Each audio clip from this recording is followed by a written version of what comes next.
Hello, I'm Frank Tennyson. Today we want to talk about the great truths. There's a few great truths.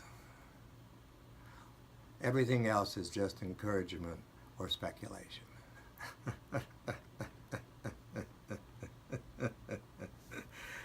So what are the great truths?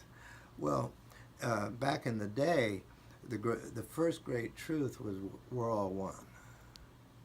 And within that blanket of we're all one, it answered all your questions.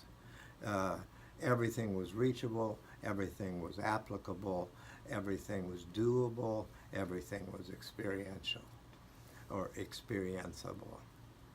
So that worked for a long time until people became so diverse and started looking different and started thinking that they weren't part of everybody else.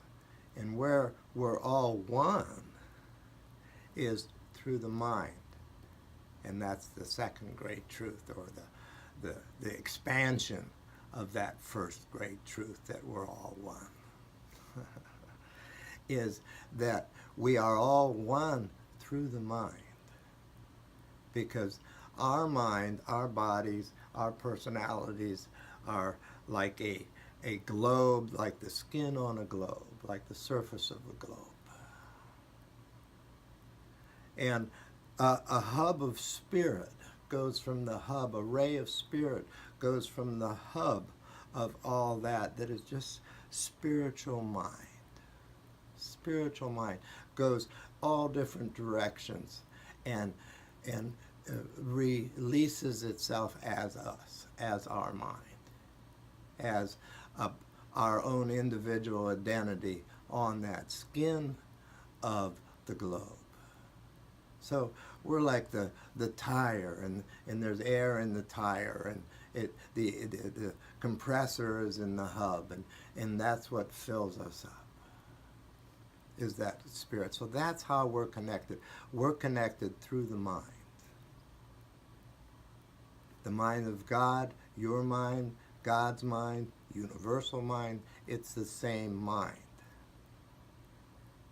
The mind of God, that mind of God that you are, that spiritual part of life itself called the mind of God, is not skull blocked. It doesn't get blocked when it hits your skull. It goes right through your skull into you, into your inner you, into the spiritual part. As a matter of fact, the new expanded truth of we're all one, the expanded truth is that you are one through the mind, through spirit. Spirit and mind and your mind are the same thing. And you know that's true because you look around. And what we think of creative mind, creative life force, you have. What we think of that divine ability to create, you have. You create your day. You create things. You create children. You create relationships. We are great creators.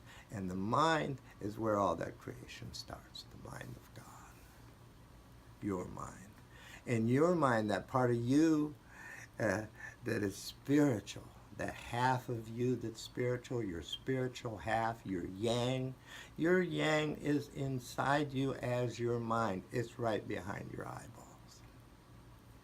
And you go in, and that mind, that part of you that is your mind, your collection of memories, has emptiness in it too, just like the great spiritual mind.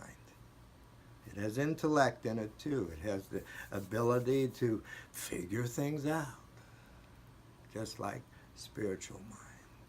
It has a whole visual creative center in it, where we visualize or think up or use our intuition to figure out, use our knowledge to figure out, add this and that, add memories and how-tos, and create things out of thin air, out of just our pure intention. So that's part of it. All the spiritual aspects of divine mind are in our mind, connected and fully blended. So that's how we're all one. So that is such a great understanding. It's such a great truth.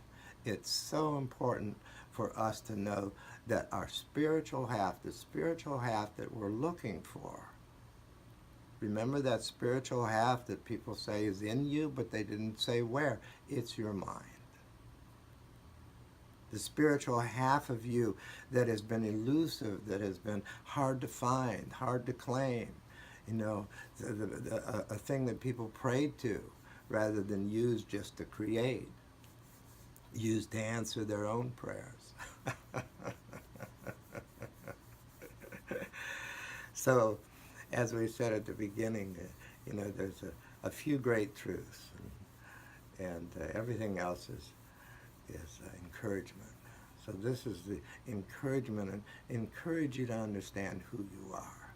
You are fully connected to divine light, fully connected to divine spirit, fully connected to divine potential, and fully connected to the great humor of life, the great love of life. You're fully connected to that aspect of life, what we call the highest thought. Go for the highest thought. Figure out what it is. You're connected to life itself, and get excited about it. That's the second great truth.